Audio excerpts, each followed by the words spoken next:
But record. So let me repeat the question. And what is a part of you that you have tried to banish, but now fully embrace? My femininity, for sure. Growing up non-binary, I saw femininity as a weakness because that is what I was taught all around me. So this album is kind of centered around that because this demon, this alter ego, she's wearing usually little to no clothing. She's fully seductive and feminine and everything that I usually am not in my day-to-day life. That is very empowering for me to be that alter ego. So definitely my femininity. I kind of find it fascinating. And it was one of the questions that you use specifically the word seduction, because I Mm. was like, what do you find seductive about femininity, but also masculinity? Because they both have this element of kind of manipulating energy. hmm I feel like, and well, it also depends on the partner, whoever I'm with, because I have two sides to me. It is masculine and feminine. When I feel feminine, or if I'm putting my feminine energy in a relationship, it's more of a gentle kind of love. It's seduction in a way where it's like a safe space of making someone feel like the man, making someone feel masculine. But when I feel masculine in a relationship, it's more of like a caregiver role where I Mhm. feel like I want to take care of someone. Like I want them to feel safe in a way where they can just be a princess kind of thing. That's what I feel like is seductive about both ends of masculine and feminine. And I have finally found like a perfect balance for myself of doing both at the same time every single day. Ooh, do you think both hold like a level of manipulation?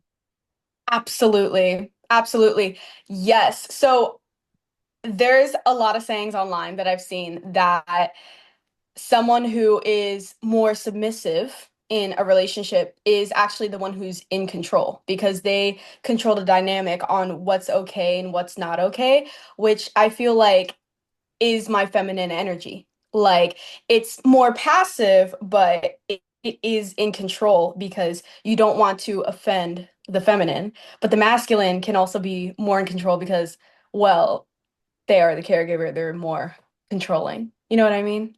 Ooh, so is it kind of like what you're saying? The feminine controls the spiritual, emotional aspect, but the masculine controls the material aspect, and how Exactly. they intertwine is manipulation, seduction. Exactly.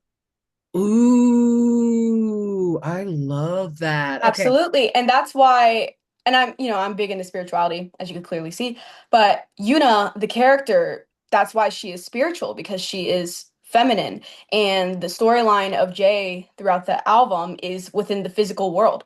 All of the battle with Yuna is mental. It's Yeah. never shown in real life, especially in the music videos, that she's never physically in the world. It's always Jay who's navigating, and it's always masculine. Yeah. Yeah. Mhm. Well, that was the thing when I was reading Yuna is the villain, and I was like, I don't know if Yuna's a villain or a dark empath. And that was one of my questions because I didn't feel Yuna was necessarily demonic as much as a recalibration or this. It's kind of like when people say you're entering your villain era, but when you really look at it, it's just somebody deciding to be selfish for once. Well, yes, I feel like people hear the word villain and immediately equate it to evil, which Mhm. I don't think Yuna's evil. I've No. never thought that she is evil. I think she's extremely intimidating.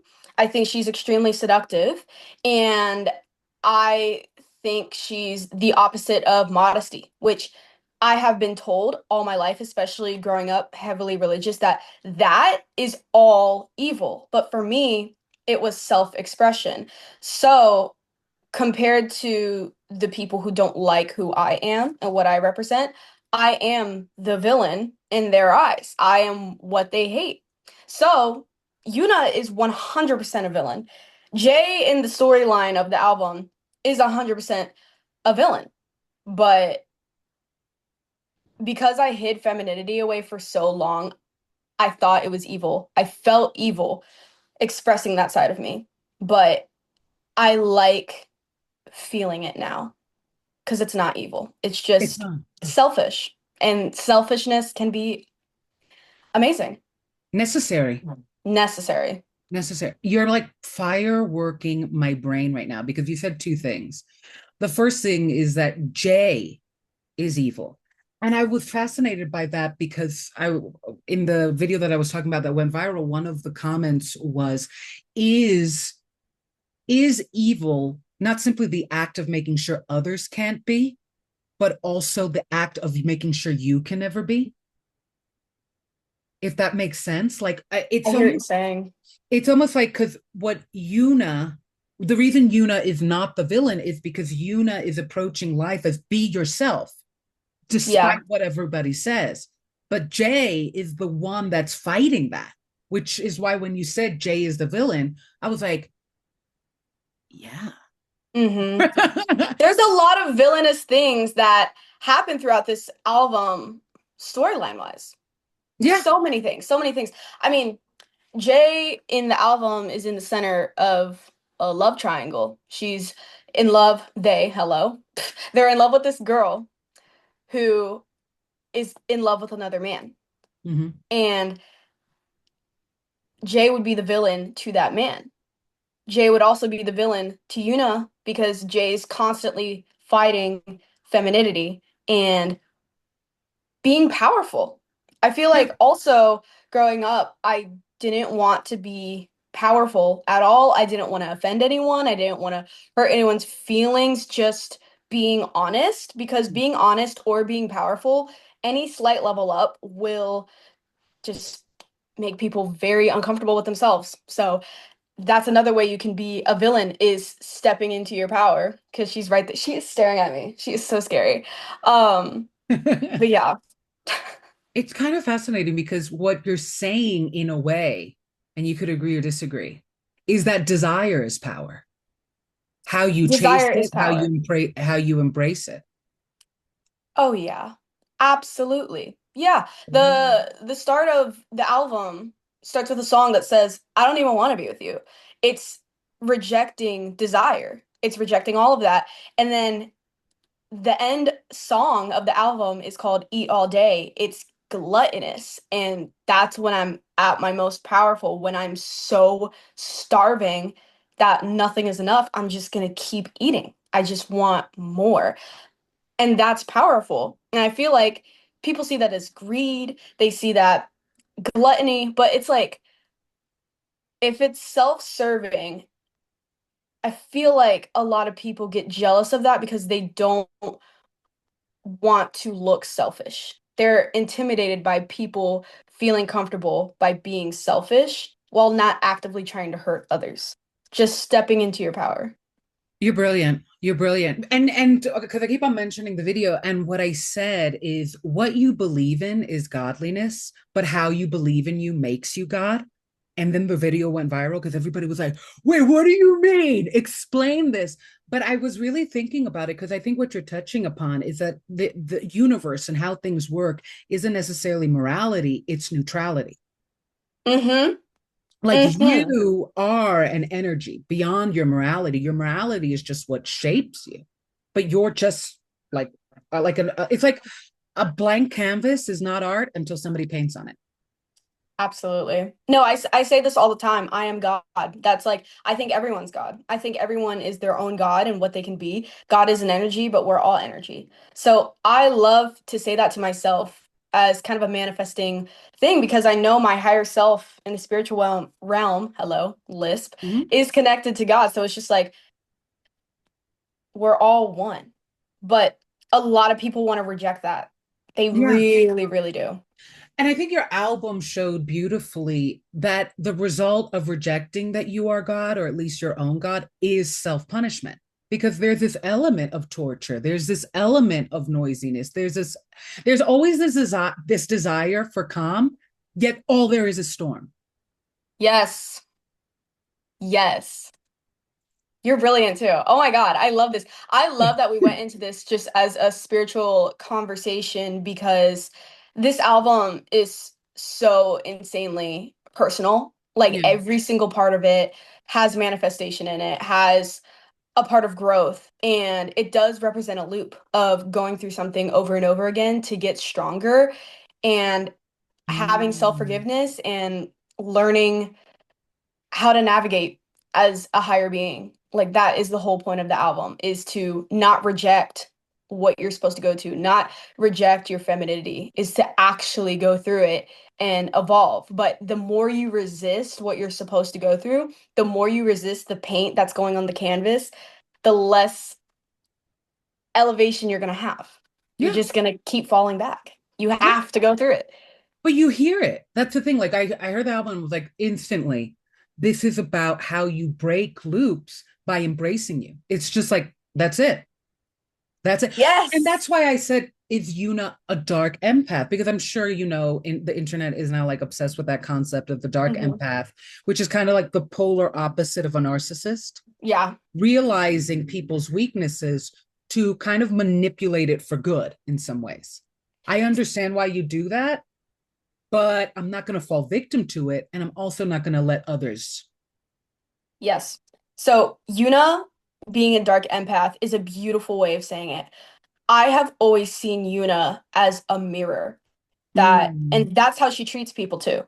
Whenever, whatever you throw at the mirror, it's gonna throw right back at you. If you look in the mirror and you're like, "Oh, I look ugly today," the mirror's gonna tell you that. If you say, "Oh, I look like a baddie today," it's gonna tell you that. If someone treats you poorly, I'm not gonna say treat them poorly back, but don't let it slide.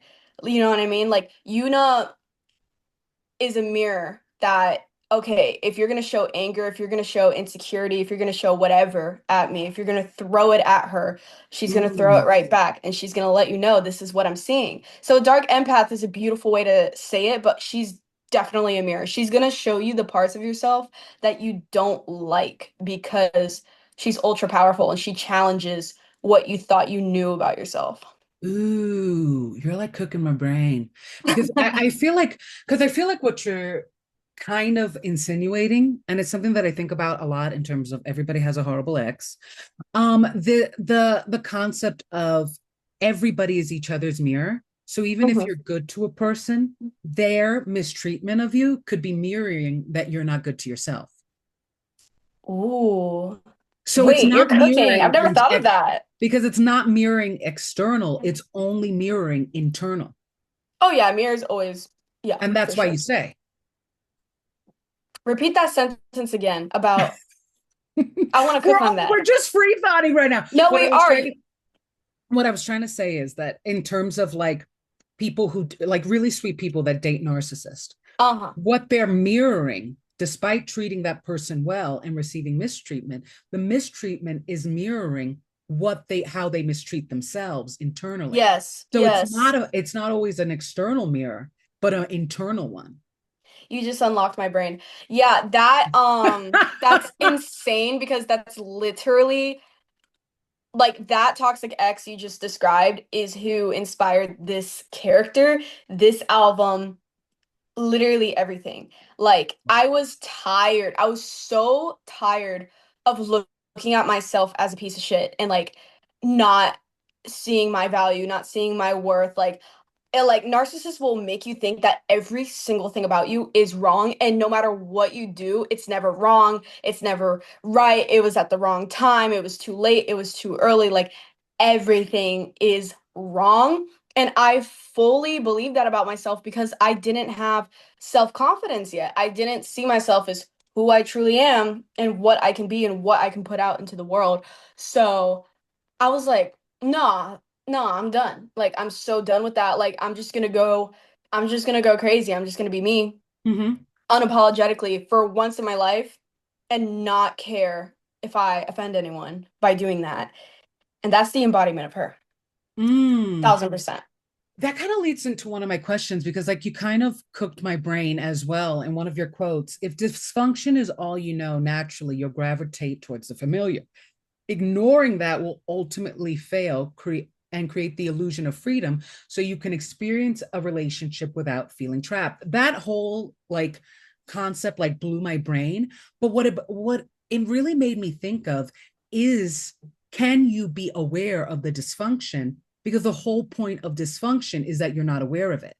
Because like what you're saying is like you just got so tired of hating you and being hated on that you left.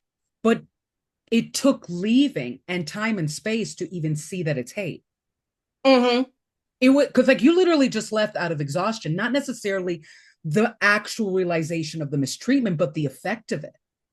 So that's why Absolutely. when you That's like bar for bar, word for word, what happened to me. Like when I got out of that relationship, like the trauma I had, I didn't even realize what went down. Like I didn't even process it until months later when I was like, oh, that's not normal. But like I was still seeking suitors that were literally just that same person in a different font. Like literally that same person. And I wasn't trying to do that. I was just Mhm. trying to fill the void of what I got rid of out of exhaustion, but I didn't want to get rid of something because I wanted that comfort still. So Mhm. the last song of the album, I didn't even write until I think April of this year. April of this year, I finished recording and writing it because I finally ended the cycle. Like it was Mhm. such a natural occurrence of like I listened to all the lyrics of the album and I'm like, wait a minute. Did I This grow? gotta this gotta Did I stop. grow? Yeah, like did I grow? Like am I realizing things now? Like this gotta stop. The cycle ends now. So E is the completion of that. Is like if you come back to what you know, like it's just gonna keep happening again and again. You gotta stop. You gotta take a break. And that's what I did. That's what I did. Yes, amen. And that's what you did with distance. And that's something that I've realized too, because it's always when you step out of the situation out of exhaustion, and then if you actually take time to heal and isolate and kind of get like some distance makes your heart fonder, at least for you, you kind of realize that it wasn't just that you were tired, it's that you really were mistreated. Mm-hmm. You don't even see the dysfunction. That's why I like kind of shame spiral with my friend, because you look at all my exes or even like worse friendships, nobody looks like each other. They even have like different walks of life, but they all have the same heart. And then I Mm-hmm. shame spiral because I'm like, I've always prided on myself that I really fall in love with hearts, but then it's like, yeah, broken ones that Mm-hmm. break you. What is the pride? Yeah. No, literally. Yeah. I think like what that is just the want to care for someone. And like you could see like a broken heart is so easy to care for because they start off with nothing. So like you know you can give them everything and like quote unquote fix them. Like I feel like that is a thing that attracts what's so alluring about a broken heart. That's so crazy because I actually think it's the opposite. I I do two things. I was talking about, I really think I trauma bond sometimes. Mm-hmm. And I automatically assume if we share the same pain, we share the same definition of love. And I think that this person is not simply like, it's not even about fixing them. I think they're fixing themselves already. And we're You just going to cooked. join on the fixing journey. You cooked with that. You cooked with that. No, literally, that is like, oh, you just unlocked something. So when you said Are we unlocking each other's we brain are, like, right I'm now? just like, you're making me realize things that I wrote subconsciously. And I'm like, oh my God. Like, you get it. You get it. When you said, when you have some of the same trauma or same broken heart, you have the same values of love or you love the same. That is exactly what the two characters are. Not Jay and Yuna, but specifically Jay and the other girl. They have the same values of love because on one end, the girl's cheating on her boyfriend. On my end, I'm super anxious, avoidant, and trying to push away feelings that I have. And it's like intimacy without the commitment. Mm-hmm. That's the whole thing. And that's very dysfunctional. But if you grow up and that's all you know, you have the same values of love, which is insane, which is why we got to raise our kids a little better. Well, But yes, it's that idea that pain is love, or like there's no such thing as love without pain. But I think love faces pain, and I thought love was pain. Love definitely faces pain. When I experience like actually happy, true love, it does face pain. Like it makes me look inward on my triggers and everything I've gone through and rewiring my mind to be like, this is how it's supposed to be. You need to sink into this feeling and accept that sometimes really calm, passive love that's can be a little boring at times because it's not exciting with drama is what you need. Like that's a whole thing you have to rewire You need your to be brain with. boring. Yeah, it can be boring, but like boring is really good once you get used to it. I'm just like, oh, I love to be bored. Like this is so fun. Yeah. Yeah. And I think it's that I think what I've realized is that love doesn't have to be painful. In fact, love is Mhm. what makes you face the pain. And that was the trickiness of like trauma bonding. You don't realize it, but like because you trauma bonded with this person and define pain in the same way, eventually their pain is going to show up and attack you. Yes. Yes. And Literally that's where yes. I was like, whoa, whoa.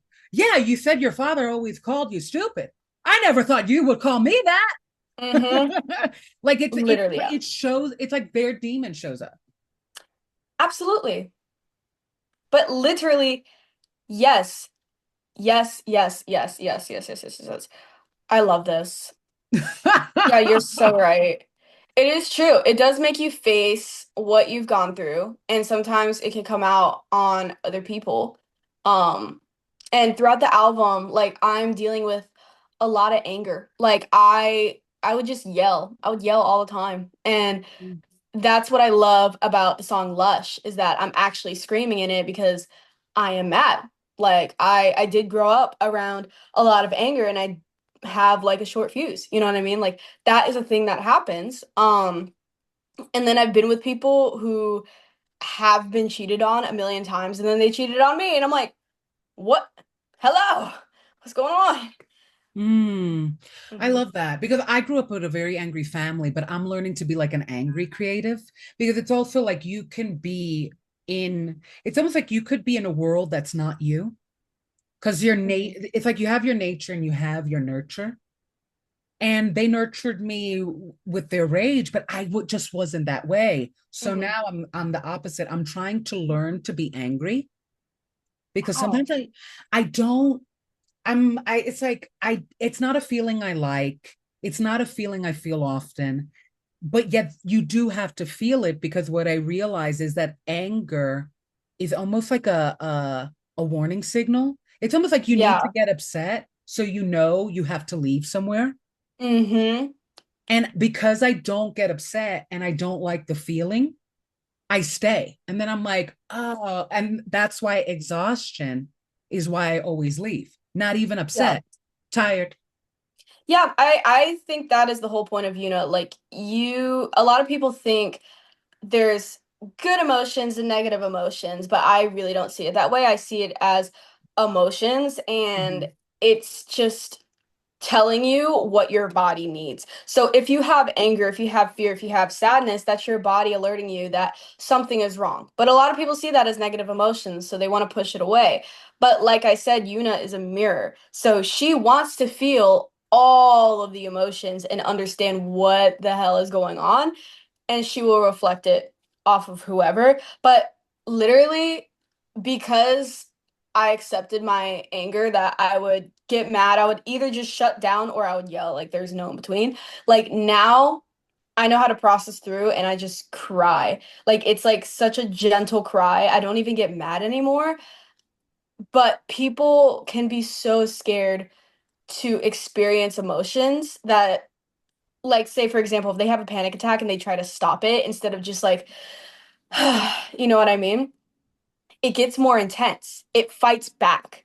Hmm. And Ego that's not the defends point of itself. emotions. You're supposed to listen to your emotions because that's also spirituality trying to tell you something. Well, yeah, I mean, ego defends itself. Hmm. It's like your soul and your ego are fighting because they both want to exist. Yeah. And I think what's so interesting, there's this guy who like, random FYP wisdom where he was like, depression is actually compression. Hmm. It's just it's like your body starts panging because it's like we're Yeah. not who we want to be. We're Hmm. stopping our own growth. And I was like, I never saw it like that. Because you almost see it as like depression is depression. It doesn't Hmm. mean anything because it makes you feel meaningless. But Yeah. the point is that it's not that it makes you feel meaningless, is that you're not brave enough yet to capture your meaning. Yeah.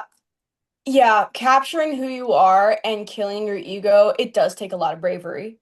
But Yuna also represents that, is being brave. She's completely shameless, Yeah. absolutely shameless. And I think that's what puts people into depression is shame, is embarrassment, is fear. I heard this quote that depression is worrying about the past and then anxiety is worrying about the future. And I'm like, Mhm. well, that's self-explanatory. Like, absolutely. I think a lot of people dwell on their past selves instead of just moving on and killing their ego with it because your past really does not define you. Like, It it doesn't, really does not. but I think like some people's past is so dark. And that's why I say, like, one of the things that I have used, especially even in my own songwriting, is the going into, if you, because your brain ruminates.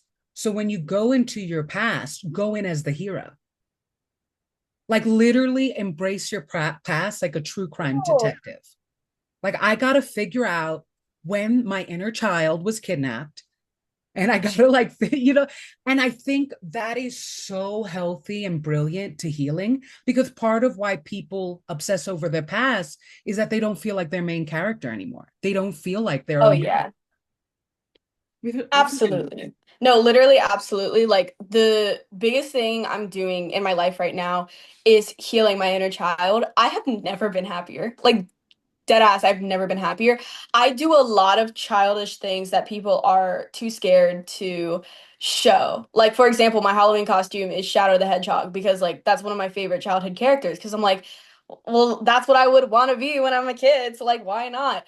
Yeah. And even in songwriting, the way I perform, like, I know I look crazy, I know I look weird, but that's what I love. And especially on my social media, like, one thing that swapped for me from my love-hate relationship with social media to absolutely loving it and seeing it as a fun hobby that's just an add-on to my career is the inner child, is being cringe. And I'm like, cringe is free. Cringe is so free, but that takes bravery because you have to kill your ego. You have to not care about what others think in order to show your inner child. I don't think that's talked about enough. Somebody was saying how like younger generations are too worried about cringe. Yeah. Like, and that's why they've lost like personality, because it's not even just like brave to be, but it's also brave to show. Absolutely. I'm like, No. where are like the layers of people? Like everybody's Mhm. just The same. masking. I feel like everyone Yes. looks very much copy and paste, but like the thing is, when I was a kid, I was not copy and paste. Like I was, girl, I dressed like JoJo Siwa, but turned emo. Like that's what I dressed as, like as a 10-year-old, okay? But um I see like the way I used to do makeup when I was a kid, because I wore makeup all my life, but it was like colorful. Like what I would Mhm. wear is like mascara, lip gloss, and then like some colorful eyeshadow that matches my outfit. And it'd be messy, it'd be fun. I'm a kid, I'm like, I'm 10, you know what I mean? Yeah. But I'm seeing everyone wear the same makeup and like, I'm like, I did not even discover lashes were a thing until I was 16. Like, what are we doing right now? Like, I want kids to be kids again. Everyone is Yeah. so scared to go outside of their bubble, but I truly believe it's because they have specifically TikTok and Instagram at such a young age. I think having YouTube and video games is really good for kids as long as it's Totally. monitored, obviously. Like that's how I grew up. But I would get it. Like if I grew up in this day and age and I was on TikTok all the time, yeah, I would look copy and paste too because it's shunned on so hard. It is shunned on so hard. The most viral people, they all look the same. And even now, I have parental lock on my phone to not scroll on Instagram and TikTok because it's kind of an addiction and it messes up my inner child. It really does. Like it makes me uninspired. It makes me not want to look different. Like it makes me feel shameful to look different. But then I'm like, wait, that's the enemy. We don't claim that. Like we need to be different. So I think they need to get off of TikTok and Instagram, Uh-huh. personally. Well, we only have like 8 minutes left, and I always end interviews with like pulling like a tarot card or would you like one? Yeah. Let's see. Okay, let's see what the energy is, the future energy. Ooh, ooh, ooh, ooh. Let me hold a crystal. Ooh. So you got the Queen of Pentacles. And the message is Secrets of the Pharaoh's Ancient Aliens. What I love about, and oh, and it's 7 7. So seven is the number of blessings. And God, Queen that's of my Pentacles. So you're definitely entering. It's kind of funny because one of the things you kept on saying throughout this interview is that your mind is growing and your subconscious is connecting to your conscious. So, especially in the next few years, that connection is going to bring you money and it's going to bring you business ideas. It's going to bring you creative ideas because it's not, this card isn't just music, this card is business. hmm So you're definitely like keep on connecting the two because you have a real opportunity to offer something that is unique. And I've been telling everybody, as somebody who has studied astrology, like pendulums swing back and forth. So everybody's talking about corporations and corporations, but like that discussion is going to bring back small businesses. hmm So really keep cooking. Really keep cooking. That's incredible. Like I have been doing some tarot and I haven't pulled too many pentacle cards. Like it's been more like cups and mental because I mean that's always what I'm working through. But it's also a reflection of me because I'm pulling the cards. But it's so validating to see pentacles because and it's also like I have been thinking like, wow, I want to socialize with people that are like me because like this started when I got off the internet. I was like, I'm done. Like I'm just gonna post and then I'm gonna leave.